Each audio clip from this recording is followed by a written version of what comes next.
Hine, let's take you through that. Timmy Legler, Alan Hahn, let's do it. LeBron and the Lakers, Grizzlies in Game 4. Ja with a wrist padded up, and he was spectacular. Spectacular, relentless, and despite the wrist, just continues to attack, and you hold your breath because he goes down, and you never know how he's going to land. Shook this one off and stayed in the game. He would stay in, and he continues to fly. Look at him switch hands in midair. Unbelievable. Avoid the shot blocker at the rim. You got to remember that this guy is not 6'8". He's a small guard doing that to defenders.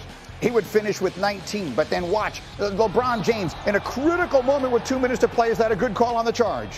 Yeah, I think it was. Absolutely. He got there in time. And look, if you're willing to give it up like that, give it to the defender every time. 20 seconds to play. We're tied at 102. Jaren Jackson, Defensive Player of the Year for a reason. He muffs Rui Hachimura. Now we're going the other way. Desmond Bane makes the bucket. Grizzlies by 2 with 6 seconds left. So where do you go? Lakers, maybe the season on the line. LeBron, 3, 2, 1, and he's got it. What a shot, Legs. Unbelievable finesse going full speed to get this thing that high off the glass, that soft, just over the fingertips of Jaren Jackson. Sends it to overtime because Anthony Davis would block the shot. By the way, this heave from LeBron goes in. If it counts, it's the greatest play ever. But to overtime we go. Just over a minute left. Lakers up by 1. Anthony Davis on the offensive board after Ja Morant knocks this one down. Grizzlies within 2. It would be Anthony Davis on the other end. Yeah, great attack by Reeves. Draws 3 guys. Anthony Davis finds the gap. Uses that 6'11" frame to tip it in. And then LeBron would have just enough on this night. LeBron, 22 points, 20 rebounds, 7 assists. The Lakers get it done at home in overtime. They take a 3-1 lead in the series. What a night for the King. LeBron, do you ever amaze or surprise yourself? Yep. When? Did that happen tonight? When my teammates told me I had 20 and 20, I had no idea that I had 20 and 20. It's the first time I've done it in my career. I've done some pretty cool things in my career. I've never had 20 and 20 before.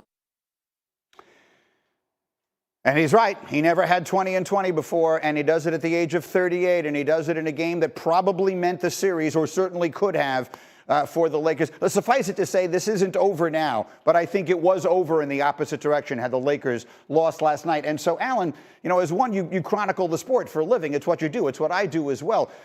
And I've been thinking about this more and more this morning. Like, the final chapters of LeBron's story have not been written, and this could be an incredible one in the making, at the risk of getting ahead of ourselves. What the Lakers have brewing here right now could be something really special. I was watching that game unfold in the fourth quarter, and especially into overtime and all the plays and the crowd and everything else. I thought to myself, are we live watching LeBron James' version of The Last Dance? Is this going to be his run? And if it is, he looks unlike any other LeBron we've ever seen.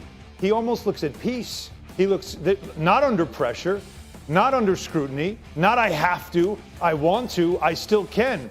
I've had players tell me there's a thing called the athlete nirvana. It's when mind, body, and spirit are all healthy and all at one. And that's what it looks like, Legs, that he is right now. It just feels like that's what I'm seeing from him. No pressure, no external expectations, no nothing.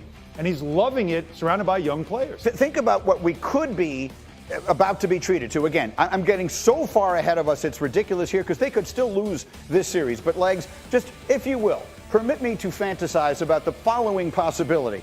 LeBron James gets through this series, so he knocks off the superstar in Ja Morant and becomes the first ever play-in team to win a series. Then he would be staring at, potentially in order, a date with Steph Curry, then Kevin Durant, and then finally a Lakers-Celtic showdown, which could happen, which is the great historical rivalry in the history of the sport. We could be looking at one of the great 6-week runs that we've ever seen. Again, I know we're getting ahead of ourselves, but permit us to dream about what could be in front of us. You just got Aaron Rodgers. It's the perfect day for you to fantasize about stuff. You know what? That's all I got to say about that. You can fantasize all you want. That's something you just laid out right there. Yes, I know. Anytime it comes up, you're going to get weepy. Going to get misty on us. I can't handle it. Let's analyze the game for a minute. I get it. I'm getting over my skis on this thing. Let's analyze the game itself.